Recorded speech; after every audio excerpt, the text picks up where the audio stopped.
no, oh no, not me. Millions of fans pay tribute to the swinginest man in music. CNN Headline News, I'm Brian Nelson. If you found yourself unconsciously humming an old Sinatra tune in the past few hours, you are probably not alone. Millions of Frank Sinatra fans worldwide are remembering his music and his voice. The legendary entertainer died of a heart attack Thursday night in Los Angeles hospital. He was 82. In Los Angeles, red-eyed mourners dropped off flowers and mementos outside Sinatra's Beverly Hills home. Tourists and passers-by created a makeshift shrine with flowers and candles at his star on Hollywood's Walk of Fame. Sinatra's legacy transcended generations, and his talents crossed effortlessly between acting and singing. Many people considered him to be the biggest name in show business. When I became president, I had never met Frank Sinatra, although I was an enormous admirer of his. I had the opportunity, after I became president, to get to know him a little, to have dinner with him, to appreciate on a personal level what hundreds of millions of people around the world, including me, appreciated from afar. And I would like to offer my condolences to his wife and to his children. I saw Nancy not very long ago in California. I think every American would have to smile and say he really did do it his way. If there was some kind of feeling that you couldn't say or feel, you know, when you were blue or whatever, he would pick you up and really send you to the skies. He could say it all for you in his music. In that same sense, Frank Sinatra is American music as performed. He's part of what is rightly called the golden age, when American music was much more civilized and coherent, and the melodies were much more glorious than is the case now. Sinatra won an Academy Award in 1953 for his supporting role in the film From Here to Eternity. His music career was even more prolific. Sinatra won 11 Grammys.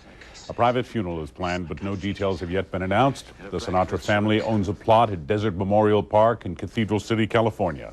The family has asked that donations be made to Catholic charities or to the Barbara Sinatra Children's Center in Rancho Mirage, California. Though Sinatra made his home in California in later years, his birthplace of Hoboken, New Jersey, never forgot its favorite son. People dropped off flowers and cards at Sinatra's birthplace, where a star honors the man known as The Voice. Sean Calebs has our report on that.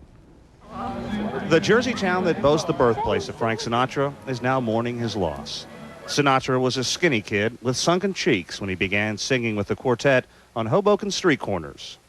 He used to sing on corners with the four gentlemen that were him, his buddies. They all used to sing together like a quartet. And this used to go on every night. They used to sing out there.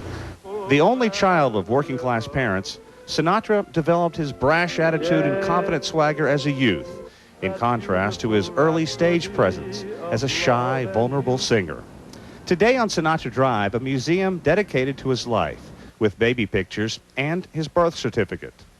People love him, and it's very sincere and an honest emotion. He makes people feel good, and people just want to express in return all that he's given them.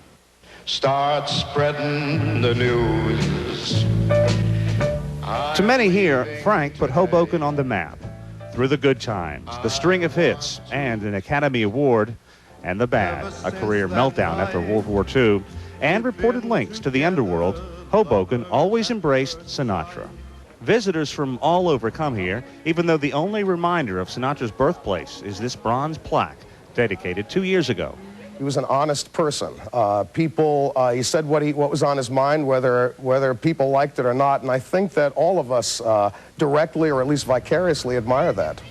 He was last seen in public about a year and a half ago, but to millions, the most enduring image of Sinatra is that of the consummate performer, whose rich baritone and strong stage presence made him one of the most influential singers of all time.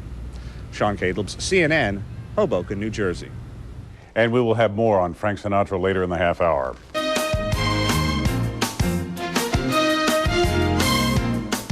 Well, he flew us to the moon. He stayed with us all day and night, and all the while Frank Sinatra did it his way. Across the country and around the world, fans are paying tribute to Old Blue Eyes. And Don Knapp has more from Palm Springs, California.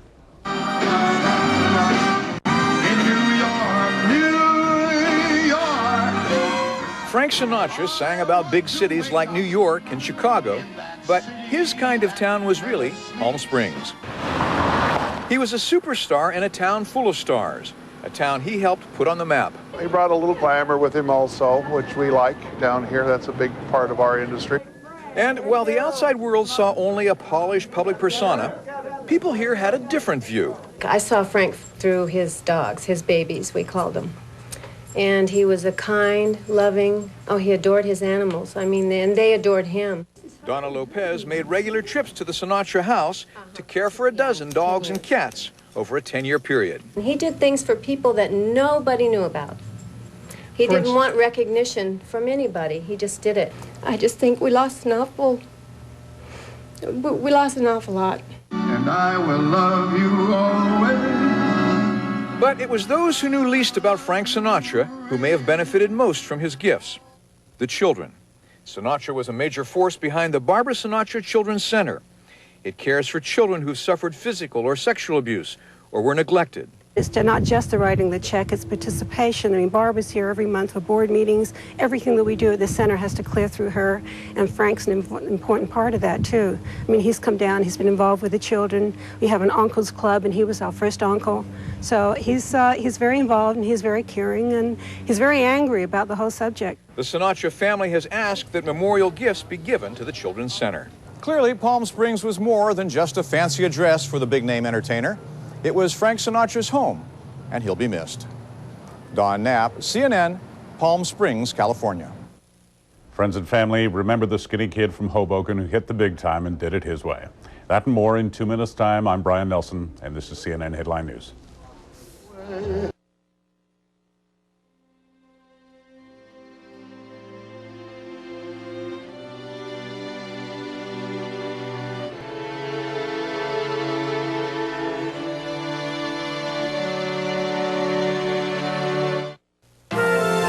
This is CNN Headline News.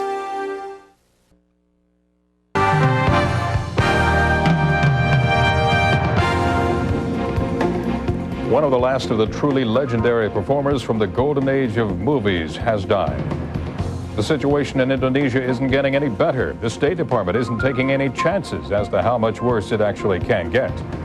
And the National Math Bee finds a champ with a knack for monumental questions. With the latest CNN Headline News, I'm David Goodnow in Atlanta. Thank you for joining us. The world is remembering a man as famous for his songs as for the way he wore his hat. In Frank Sinatra's hometown, Hoboken, New Jersey, people are leaving flowers at the site of the home where Sinatra grew up. He was born in Hoboken in 1915, the only child of Italian immigrants. In California, fans have begun placing flowers at the gate of Sinatra's home. His family has planned a private funeral. Frank Sinatra wasn't just a singer and an actor. He was a presidential friend as well. Gene Randall reports on Sinatra's ties to the White House. Sinatra would have loved it. The president at the Group of Eight meeting in Britain, paying tribute to Old Blue Eyes. I think every American would have to smile and say he really did do it his way. Though never close to this president, the attraction between Sinatra and the political elite was long a fact of life, each finding in the other an undeniable appeal. Call it kinship. They're sprung from the same DNA, for goodness sakes. They're always on stage, they're always performing. After campaigning for Ronald Reagan in 1980 and orchestrating his inaugural, Sinatra later serenaded Nancy Reagan in the White House.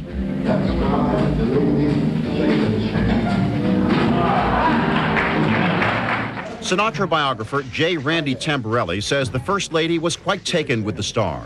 Jack Valenti agrees. Frank knew everything that was going on in Hollywood, and I think Nancy enjoyed talking to somebody who came from her environment and knew all the gossip. His friends say Sinatra enjoyed the surroundings as well. Well, I suppose I think Frank liked the idea of having entree to the White House, you know, and he liked that very much, yeah. When he applied for a gaming license in Las Vegas, Sinatra listed President Reagan and his wife as character references. Asked about allegations Sinatra had ties to organized crime, Mr. Reagan said he hoped they weren't true. In fact, similar charges helped breach a friendship with another president, John F. Kennedy. When Kennedy announced for president, why, Frank right away got in and helped him, you know, staged fundraisers for him and performed at benefits, you know, rallies. I, John Fitzgerald Kennedy, do solemnly swear. But after putting together his inaugural celebration, and after years of palling around with Sinatra, once in the White House, Kennedy's relationship with him ended. It was derailed by Attorney General Robert Kennedy when a Justice Department report said, quote, Sinatra has had a long and wide association with hoodlums and racketeers.